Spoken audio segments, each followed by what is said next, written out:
Jésus, qu'est-ce que ça veut dire donner sans rien attendre en retour? Écoute, je vais te raconter une petite histoire. Un jour, il y avait un arbre dans un village. Chaque été, il offrait de l'ombre aux voyageurs fatigués. Les oiseaux venaient chanter dans ses branches et les enfants jouaient sous lui. L'arbre ne demandait jamais de merci ni de récompense. Il est simplement parce que son cœur était rempli de bonté. Dieu aime quand nous faisons pareil, quand nous aidons quelqu'un, quand nous partageons notre pain, quand nous consolons une personne triste, même si personne ne nous remercie. Donner sans rien attendre, c'est aimer comme Dieu aime avec un... Jésus, pourquoi certaines personnes ont-elles beaucoup de choses dans la vie alors que d'autres n'ont presque rien? Écoute, petit ami.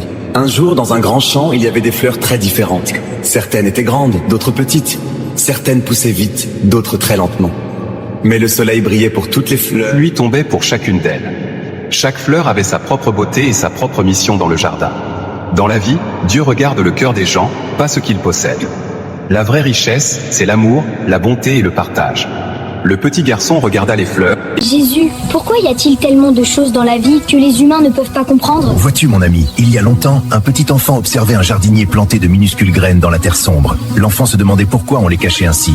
Mais le jardinier savait qu'avec du temps, la pluie et le soleil, une belle plante finirait. Tu vois cette graine? Elle donnera une belle plante. Dans la vie, c'est pareil. On ne comprend pas toujours tout maintenant, mais Dieu voit tout le jardin de la vie. Avec la foi et la patience, les choses deviennent claires au bon moment. Même quand je ne comprends pas, je peux lui faire confiance? Oui, mon garçon. Il veille sur toi. D'accord. Comment la terre a-t-elle été créée? Qui a fait le ciel, la mer et les animaux? Au tout début, il n'y avait rien. Seulement Dieu et son grand amour. Alors Dieu a parlé et la lumière est apparue. Il a créé le ciel bleu, la terre, les grandes mers et les montagnes. Ensuite, il a rempli la terre de fleurs colorées, d'arbres, d'oiseaux qui chantent et d'animaux de toutes sortes. Et un jour, Dieu a créé l'homme et la femme pour prendre soin de cette belle création. Il leur a donné la terre comme un cadeau précieux. Tu vois, mon petit ami, chaque arbre, chaque étoile et même toi, vous existez parce que Dieu vous aime beaucoup. C'est beau, je ne l'avais jamais pensé comme ça. N'oublie jamais, la terre est un beau cadeau de Dieu et nous devons l'aimer et la protéger. D'accord. Est-ce vrai que Jonas a vécu dans le ventre d'un grand poisson? Comment est-ce possible? Oui, mon enfant. Un jour, Dieu a demandé à Jonas d'aller parler à un peuple pour qu'il change leur cœur. Mais Jonas a eu peur et a voulu fuir en prenant un bateau. Une grande tempête s'est levée sur la mer. Pour sauver les marins, Jonas fut jeté dans l'eau, et Dieu envoya un grand poisson pour le protéger. Pendant 3 jours, au fond de son ventre, Jonas pria de tout son cœur. Alors Dieu ordonna au poisson de le déposer sur la terre. Jonas se releva et cette fois il obéit. Il allait aider les gens à changer leur... Vois, mon enfant. Dieu nous donne toujours une seconde chance quand nous revenons à lui avec un cœur sincère. Je comprends. Je veux être meilleur. Alors marche avec confiance. Il suffit d'ouvrir ton cœur. Le reste suivra. D'accord. Pourquoi je me sens parfois seule? Écoute-moi. Même la petite flamme croit être seule, mais le ciel est rempli d'étoiles. Moi, je suis toujours avec toi, tu n'es jamais seul. Jésus, comment avoir la paix dans mon cœur? Regarde la mer. En surface, il y a des vagues, mais au fond, tout est calme. Si tu me fais confiance, ton cœur deviendra profond comme l'océan. Jésus, comment garder espoir quand tout est froid autour de moi? Une graine dormait sous la neige. Elle croyait que tout était fini. Mais le printemps arrivait. L'espoir travaille en... Jésus, comment savoir si Dieu m'aime vraiment? Écoute, un petit oiseau avait peur de tomber, mais ses ailes étaient déjà prêtes à voler. L'amour de Dieu est comme ses ailes. Il te porte, même quand... Jésus, pourquoi le chemin est parfois difficile? 2 ânes marchaient sous le soleil. Le voyage était long, mais chaque pas les rapprochait de la maison. Les difficultés ne sont pas la fin. Elles te mènent vers quelque chose de plus grand. Pourquoi la méchanceté augmente-t-elle dans le monde?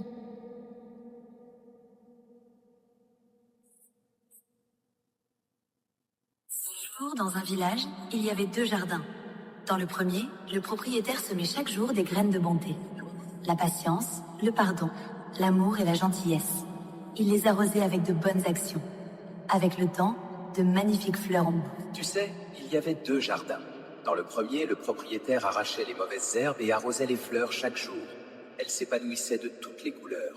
Mais dans le deuxième jardin, le propriétaire laissait pousser les mauvaises herbes. La colère, la haine et l'égoïsme. Le cœur des hommes ressemble à ces jardins. Quand les gens oublient l'amour de Dieu, les mauvaises herbes peuvent grandir. C'est pour cela que parfois la méchanceté semble augmenter. Alors, que pouvons-nous faire? Nourrir le jardin. Arrose-le avec la prière, la bonté, Chaque fois que tu choisis d'aimer, d'aider quelqu'un, de pardonner ou de dire la vérité, tu plantes une nouvelle fleur dans le monde. Et chaque fleur de bonté chasse un peu l'obscurité. N'oublie jamais, une seule lumière peut éclairer beaucoup d'obscurité. Jésus, pourquoi marches-tu toujours avec nous même quand nous avons peur? Parce que je t'aime. Quand la route est difficile, je marche à côté de toi pour te montrer que tu n'es jamais seul.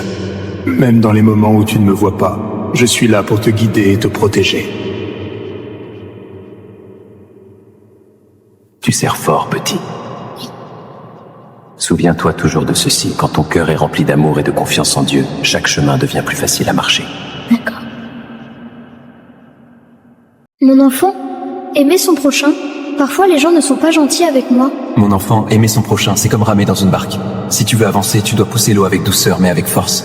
Écoute, un jour, un petit garçon avait un voisin qui se moquait toujours de lui. Un matin, ce voisin trébuche. Quand quelqu'un te blesse, choisis de lui sourire. Partage ton pain.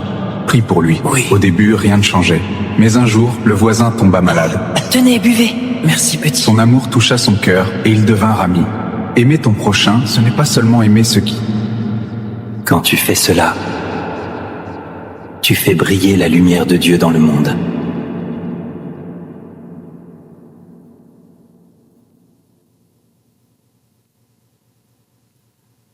Jésus, pourquoi parfois j'ai peur quand je suis seule? Mon petit, laisse-moi te raconter une histoire. Il y avait une petite étoile qui avait peur de briller parce qu'elle se croyait trop petite. Chaque nuit, elle se cachait derrière les nuages. Mais un jour, la lune lui dit « Même la plus petite lumière chasse l'obscurité. Toi aussi, tu es une lumière. Même quand tu te sens petit ou effrayé, je suis toujours près de toi. Tu n'es jamais seul. » Parce que là où il y a l'amour, il n'y a plus d'obscurité. Jésus, est-ce que c'est un péché de fumer ou de boire de Mon l'alcool? enfant, imagine que ton corps est comme cette rivière claire devant nous. Quand l'eau est pure, les poissons vivent en paix et tout est beau. Mais si quelqu'un y jette du poison, l'eau devient trouble et la vie souffre. Ton corps est pareil. Garde-le clair et vivant et... Donner ton corps comme un cadeau précieux. Fumer ou boire avec excès peut abîmer ce cadeau et affaiblir ton esprit. Ce n'est pas seulement une question de règles, mais une question d'amour. Aimer Dieu, c'est aussi prendre soin de ce qu'il t'a confié. Tout ce qui te rend esclave, tout ce qui contrôle ton cœur ou détruit ta santé t'éloigne de la liberté que Dieu veut pour toi. Il ne cherche pas à punir, mais à protéger. Il veut que tu sois fort, libre et en bonne santé. Alors il veut mon bien? Toujours, choisis ce qui nourrit ton corps et ton âme, comme l'eau pure nourrit cette rivière. D'accord.